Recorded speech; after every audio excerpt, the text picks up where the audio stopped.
এই 25,000 টকাৰ 12,500 ঘূৰাই দিব লাগিব 12,500 ঘূৰাই দিব নালাগে তাৰমানে কিমান হ'ল আগত 10,000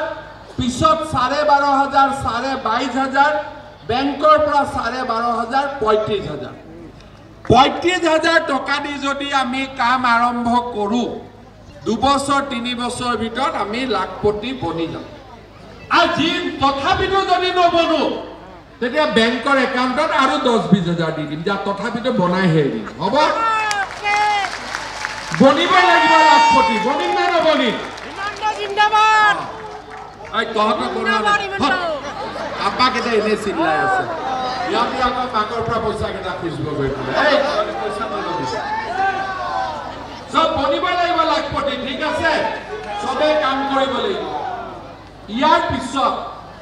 আৰু এটা মই ছোৱালী বিলাকৰ কাৰণে এটা আঁচনিৰ কথা কম আমাৰ আই মাতৃসকলে আঁচনিটো অলপ ভাল কৰি শুনিব আমাৰ বাক্সা জিলা হাই স্কুল বহুত হ'ল ল'ৰা ছোৱালীয়ে মেট্ৰিকো দি কিন্তু মেট্ৰিকৰ পিছত কলেজত নাযায় এতিয়া আজি আমি এখন কলেজ আৰম্ভ কৰিছো কিমান ছাত্ৰ বোলে 200 কলেজ বিলাকত ছাত্ৰ ছাত্ৰী যিমান হ'ব লাগে নাই হোৱা তেতিয়া মই হিচাপ কৰি চালো যে আমাৰ দুখীয়া পৰিয়ালৰ মানুহে ছোৱালী বিলাকক কলেজত দিব নোখোজে কিয় কলেজত এডমিশ্যন বাৰু যিটো গভৰ্ণমেণ্টে এডমিশ্যন বিনামূলীয়াকৈ দিয়ে আহা যোৱাৰ খৰচ কিতাপ কিনাৰ খৰচ গতিকে ছোৱালী বিলাক কলেজত যোৱাটো ল'ৰাৰ পৰিমাণতকৈ কমি যায় সাইকেল আছে স্কুটি আছে কিন্তু এইবাৰ আমি সিদ্ধান্ত লৈছো যে আপোনালোকৰ যিমান ছোৱালীক আপোনালোকে কলেজত এডমিশ্যন লগাই দিব তেওঁলোকৰ বেংক একাউণ্টত মই 10,000 টকা সোমাই যদি কলেজত নাম লগাই হায়াৰ সেকেন্ডাৰী পাস কৰি 12,500 আৰু যদি ইউনিভাৰ্চিটিত পঢ়ে 15,000 তাৰ মানে ছোৱালীৰ শিক্ষাৰ দায়িত্বটো গভৰ্ণমেণ্টে ল'ব আৰু ল'ৰাৰ দায়িত্বটো আপোনালোকে ল'ব এতিয়া মোক কিছুমানে সুধিছিলে দাদা আমাৰটো কিয় নকৰো আমাকো দে তেতিয়া মই ক'লো ৰহ আমি ছোৱালী পেটৰ পৰাহে জন্ম হৈছো গতিকে প্ৰথম ছোৱালী কামখিনি কৰি লওঁ হয়নে কোবা আছে নেকি এটা ল'ৰাৰ পেটৰ পৰা জন্ম হোৱা আছে যদি হাত দাবকচোন কোনে কোনে ল'ৰা পেটৰ পৰা জন্ম হৈছে নাই নহয় ল'ৰাৰ পেটৰ পৰা জন্ম হোৱাটো এতিয়া কোনো নাই গতিকে ল'ৰাৰ দায়িত্বটো দেউতাক মাকে ল'ব ছোৱালীৰ দায়িত্বটো মামাই ল'ব হ'ব হ'বতো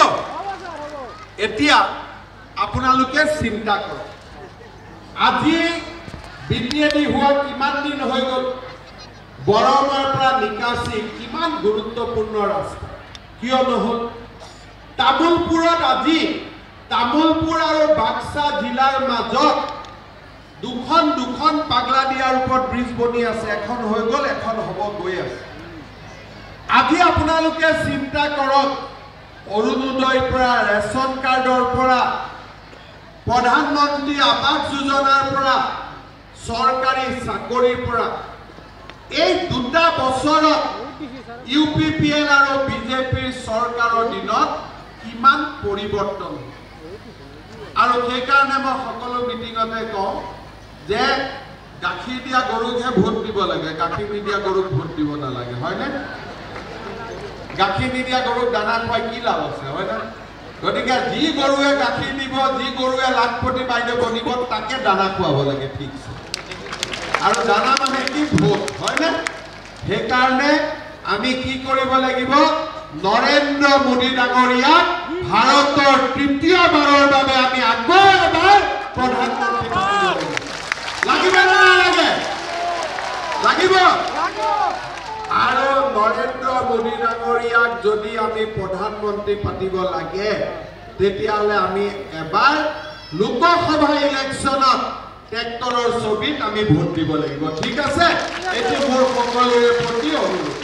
প্ৰধানমন্ত্ৰী ডাঙৰীয়াক যদি আমি ভাৰতৰ প্ৰধানমন্ত্ৰী কৰিব পাৰোঁ, তৃতীয়বাৰ আমাৰ অসমখন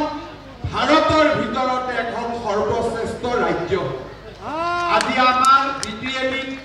কিমান কাজিয়া পেচাল ঝামেলা কিমান আছে। আজি আপোনালোকে চাওক,